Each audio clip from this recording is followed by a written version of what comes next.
Gears of War has remained one of Microsoft's main franchises for almost 15 years, and since we're coming up on that big decade-and-a-half anniversary, yeah, that's a thing, I thought we'd attempt the impossible. Today on ChaosGaming, we're gonna rank every single Gears of War game from the worst to the best. You let me know in the comments what you think should happen with Gears 6. Drop a like, make sure you're following the page, and this is gonna be a pretty short ranking list. At number 7, dead last, Gears 5.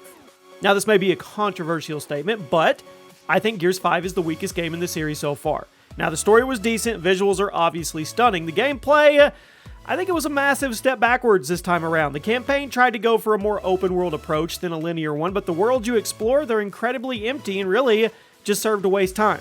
Several weapons were reworked and somewhat neutered from previous experiences, and the Horde mode as a whole was pretty seriously screwed up. Throughout the Gears franchise, Horde mode has been a healthy progression, but in Gears 5, they went way too far with it. They made it play more like a PvE hero shooter than an actual Gears of War game. Now, many people were upset with the Gears 5 multiplayer experience, as the gameplay was solid, but the map design, matchmaking, and abundance of technical issues just wasn't great.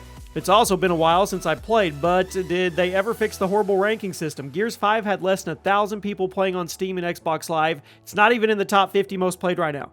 It's safe to say the game was a big swing and a big miss. Another big miss was Gears of War Judgment.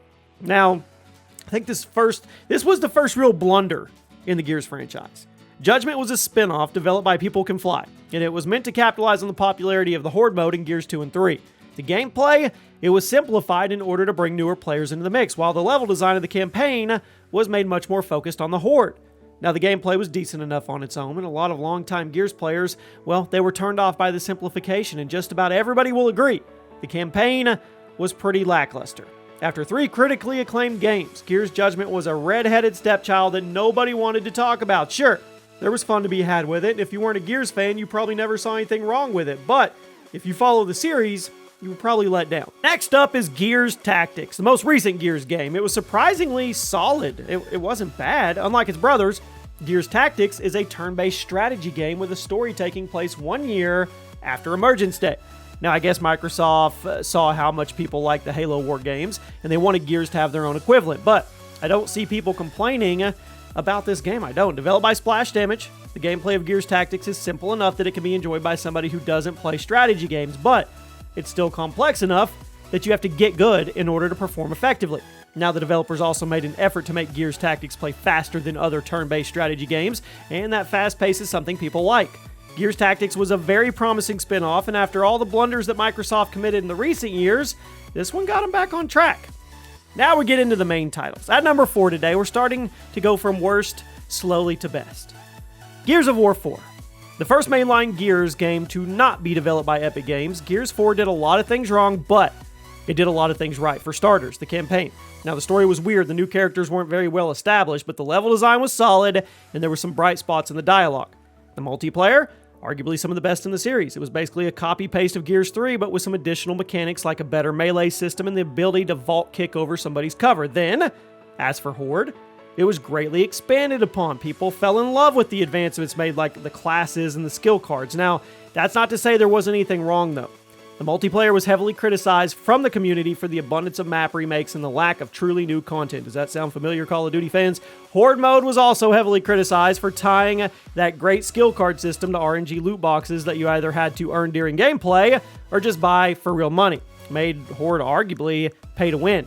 Many were hoping that the Coalition would improve upon these issues for Gears 5, but as you probably guessed, they didn't do that.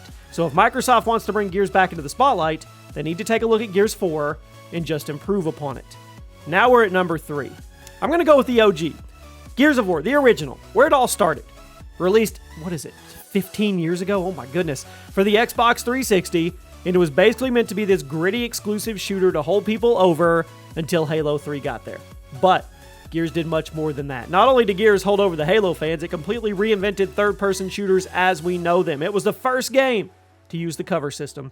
And we're all, it's part of what we do now. They introduced cool, crazy weapons, memorable characters, and it was a technical marvel at its time. I know it may look a little murky today, but when you compare it to other games that came out in 2006, it was way ahead of the curve in terms of graphics, character models, and environment design. Looking back at Gears 1, Many people will point out somewhat stiff controls and a very basic story, but for the first game in a franchise, I think they knocked it out of the park. Next up at number 2 is Gears of War 3. The conclusion to the original trilogy. Gears 3 has the most content of any Gears game to date. What is it with 3s? Modern Warfare 3, most content for any game to date with COD. Gears 3, same thing.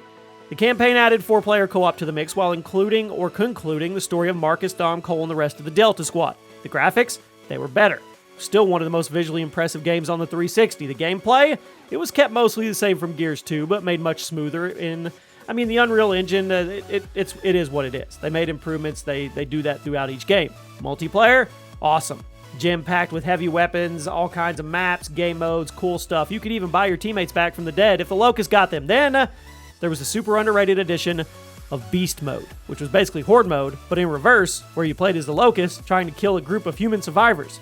Gears 3 was a massive success and a great send-off for the original trilogy. And at number 1, if you've done your math, you already know. Gears of War 2. Most Gears fans will probably agree this was the peak, although it's a very close race with 3. Now, Gears 3 may have had more content. Gears 2 had much more refined content. Sure, 3 had more stuff to do, but 2 really made everything as good as it could be. The campaign, excellent, getting much more personal with the characters while still providing that over-the-top action you'd expect from a Gears game. The emotional moments in Gears 2, they hit incredibly hard, and they really show why people love the universe. Then, there was multiplayer, which basically just kept the outline of the original game and made everything smoother and more responsive with even better maps as well as a few remakes from the first game. But what really sold me on Gears 2 was the introduction of the Horde mode. Gears 2 Horde was very basic, but that's why people loved it. No fortifications, no special power-ups, just you and a buddy using the map to your advantage and surviving for as long as you possibly could. Gears 2 is definitely the most refined game in the series if you ask me. It's the best we've ever gotten. So here's hoping Gears 2 and 3 get remastered sometime soon. And for all you Gears fans, I really hope Gears 6 knocks your socks off. There you have it. That is the worst to the best ranking for all the Gears of War games. You can rank yours in the comment section below if you want to, and I'll see you soon.